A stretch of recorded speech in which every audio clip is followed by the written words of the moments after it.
Bismillah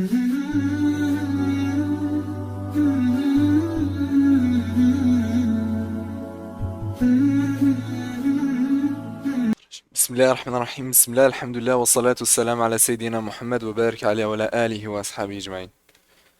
Les frères, subhanallah al-Adim, Allah subhanahu wa ta'ala, Jalla wa ala, aujourd'hui nous a honorés. Allah nous a honorés, chacun qui est présent maintenant ici, Allah il a honoré, subhanallah. C'est un cadeau qu'Allah vous a fait, qu'il n'a fait à nul autre, subhanallah. Maintenant, nous les frères, qu'Allah nous pardonne, on voit les biens de chez quelqu'un par rapport à sa richesse, par rapport à son visage, par rapport à ses biens, la quantité de biens qu'il a. Mais Allah il dit, je ne vois pas ce qu'il y a dans vos visages et vos biens. Je vois uniquement ce qu'il y a dans votre cœur, subhanallah.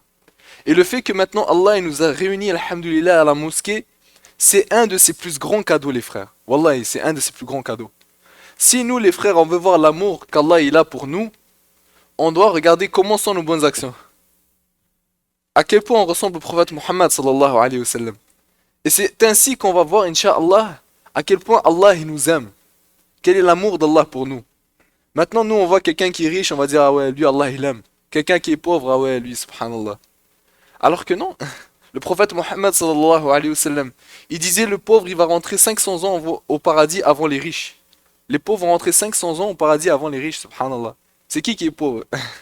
Le pauvre, les frères, c'est celui qui n'a même pas un palmier au paradis. C'est celui qui a un peu.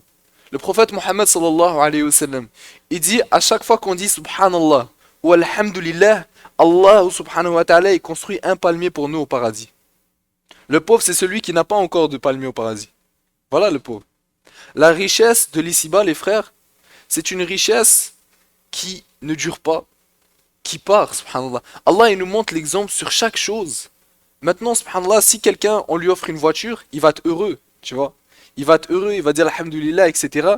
Mais sa voiture, il sait qu'à un moment donné, il pourra plus bénéficier de celle-là. Elle va partir, tu vois. Après 5 ans, 10 ans, à part si t'as une Honda Civic, bon. Après 5 ans, 10 ans, subhanallah, tu pourras plus bénéficier.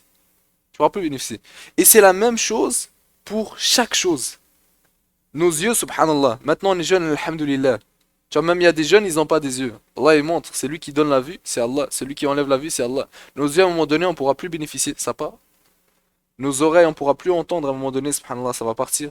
Notre corps, à un moment donné, des choses qu'on pouvait faire avant, on ne pourra plus les faire après.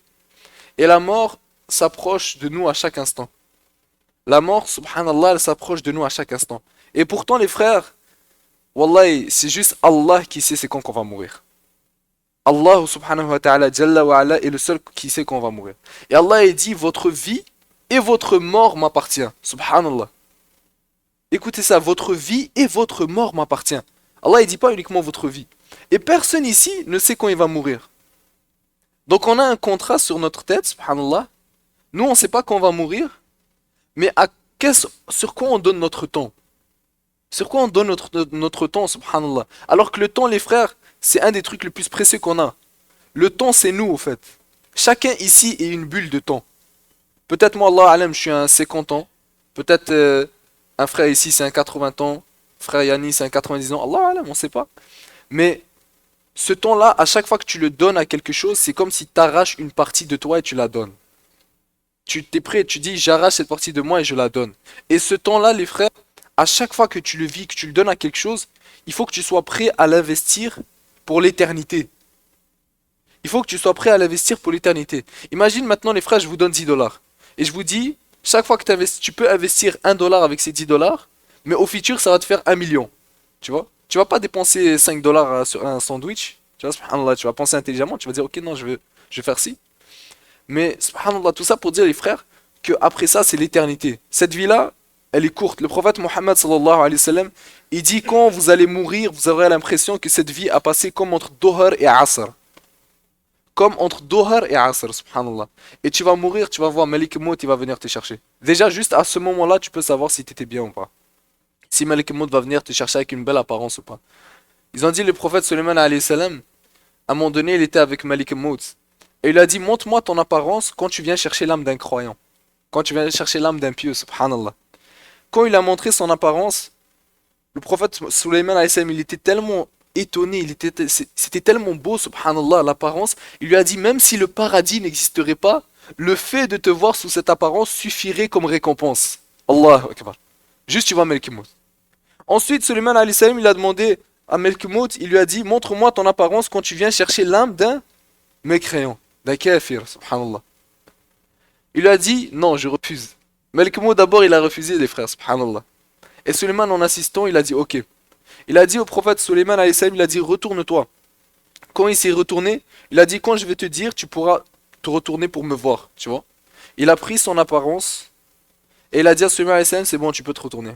Quand le prophète, les frères, et j'insiste, c'est un prophète Suleiman alayhi salam, il s'est retourné pour voir Malik Maud sur l'apparence, Wallah, les frères, il s'est évanoui. Et s'il est pas mort, c'est juste parce qu'Allah, il voulait pas qu'il meure, subhanallah. Il s'est évanoui tellement il faisait peur, tellement, subhanallah, il est effrayant, tellement il est pas beau à voir, subhanallah. Quand il s'est réveillé, les frères, il a dit, même si l'enfer n'existerait pas, le fait de te voir sous cette apparence suffirait comme adab. Allahu Akbar. Même si l'enfer n'existerait pas, les frères. Subhanallah. Et c'est combien de temps on va le voir? On va pas le voir longtemps, subhanallah.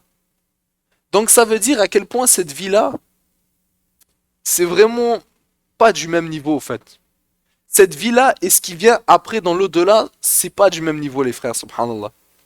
L'au-delà, les frères, pour vous donner un exemple, ils ont dit, le prophète Mohammed sallallahu alayhi wa sallam, il dit, celui qui rentre au paradis, quand tu rentres pendant 70 ans, tu peux même pas dire un mot tellement c'est beau. Tu restes juste à contempler au fait, subhanallah, 70 ans. Ici, même si je vous ramène l'objet ou la maison ou peu importe, le truc que vous aimez le plus voir, si je vous le ramène, vous allez rester quoi? 30 secondes, 1 minute maximum, sans parler? Après, tu voudras y aller, toucher, etc. Tu vois. Subhanallah. Là-bas, 70 ans, les frères. Et Allah, il montre que cette vie-là, elle passe, c'est fini, tu vois. Au paradis, les frères, on va jamais se tanner, subhanallah. Allah, il dit, vous allez ni vous enlacer, ni vous tanner. Jamais tu vas en avoir marre, subhanallah. À chaque instant, Allah, il dit, il est meilleur que l'autre. Imaginez, chaque instant est meilleur que l'autre. C'est-à-dire, imagine, ça fait 500 milliards d'années, t'es là-bas. Subhanallah. 500 milliards d'années, t'es au paradis. Ça doit être comment? Subhanallah. La nourriture du paradis, les frères. La musique du paradis, les frères. Le prophète Mohammed sallallahu alayhi wa sallam, il dit dans le hadith, si quelqu'un en écouterait juste pendant un instant ce qu'il y avait comme au paradis, on n'aurait plus jamais de stress et d'anxiété. Tout le stress et l'anxiété pas. Il dit pendant 60 ans, tu peux écouter la même musique au paradis, tu t'en lasses pas. T'es là comme ça. Subhanallah. Imaginez c'est comment. La nourriture du paradis, les frères. Le prophète Mohammed sallallahu alayhi wa sallam, il dit pour un repas, Allah subhanahu wa ta'ala, il peut t'envoyer 60 000 serviteurs. Et chaque serviteur, il te ramène 2 plats. Ça fait 120 000 plats, les frères. Et plus tu manges, et plus c'est bon. Et plus tu manges, et plus Allah il va ouvrir ton appétit. Subhanallah. Et pendant que tu manges, hachak, avant d'aller au paradis, qu'on va se baigner dans le ruisseau, subhanallah, plus jamais on aura besoin d'aller aux toilettes. Plus jamais tu vas tomber malade. Plus jamais tu vas avoir de soucis. Plus jamais tu vas avoir soif. Plus jamais tu vas avoir faim. Plus jamais tu vas avoir de défauts. Tu vas être beau pour l'éternité. Subhanallah. Et cette récompense, les frères, Allah il a promis aux croyants. Allah il a promis aux croyants. Subhanallah. Allah il nous a tellement élevés, il nous a tellement honorés aujourd'hui les frères, Wallah on doit lui dire Alhamdulillah. Voici la récompense qu'Allah il vous donne. Il vous dit vous allez être parmi ces catégories de gens. Voici le cadeau qu'Allah il nous donne. C'est pour ça les frères, quand Alhamdulillah on est à la mosquée, on doit dire Alhamdulillah. On doit dire Alhamdulillah. Quand on fait des prières, on doit dire Alhamdulillah, c'est une ni'ma, c'est un cadeau d'Allah. Si Allah il veut du jour, si Allah il veut on prie plus, tu vois. Allah on dit le qalb. Le qalb, d'où ça vient, ça veut dire iqlab, ça veut dire ça tourne, subhanallah. Si Allah il veut, lui tu le voyais à la mosquée, qui prie au premier rang, s'il n'est pas reconnaissant, il est injuste, Allah il va le... Tu vas voir ça avec lui dans les pires a'mal. Mais nous on doit dire alhamdulillah. Le prophète Mohammed sallallahu alayhi wa sallam, les frères, il dit... Ok, c'est bon. Le prophète Mohammed sallallahu alayhi wa sallam, les frères, il dit, le meilleur dhikr, c'est la ilaha illallah. Et le meilleur dua, c'est alhamdulillah. Car quand tu dis Alhamdulillah, Allah il t'ajoute. Allah il t'ajoute, subhanallah. Et nous, l'effort qu'on doit faire, les frères, Inch'Allah, c'est que du moment où on met le premier pas dans la religion, on doit prendre notre chemin de l'équilibre. On doit savoir prendre notre chemin de l'équilibre. Tu vois? Subhanallah. Et on doit remercier Allah pour ses bienfaits. Parce que c'est ces bienfaits-là qu'au futur on va remercier.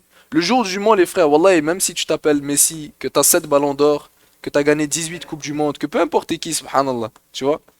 Le jour du jugement, Wallah, ça, tu vas pas être fier de ça. Tu vas pas être fier. Tu vas même pas calculer, subhanallah. Mais un bismillah que t'as dit, ou un subhanallah que t'as dit, wallahi, tu vas être fier. Tu vas dire alhamdulillah, je dis ça. Alhamdulillah, subhanallah. Donc les frères, Inch'Allah, on doit regarder les vrais ni'mas qu'Allah nous donne et le remercier pour ça. On doit le remercier pour ça. Ya Allah, tu m'as ramené à la mosquée, alhamdulillah, et être heureux pour ça. Tu vois. Le prophète Mohammed sallallahu alayhi wa sallam, il a dit, un vrai croyant, c'est lorsqu'il fait des bonnes actions, il est heureux. Et quand il fait des mauvaises actions, il est triste. Il n'aime pas ça, subhanallah. Donc nous les frères, on doit dire alhamdulillah qu'on a la mosquée, wallahi. C'est une des plus grandes ni'mas d'Allah. Il n'y a pas plus grande ni'ma, subhanallah. Barakallahu fikum. Subhanakallahumma bihamdik nashhadu an la ilaha illa ant nastaghfiruka wa natubu ilayk. Wa sallallahu ala sayyidina Muhammad wa ala alihi wa ashabihi.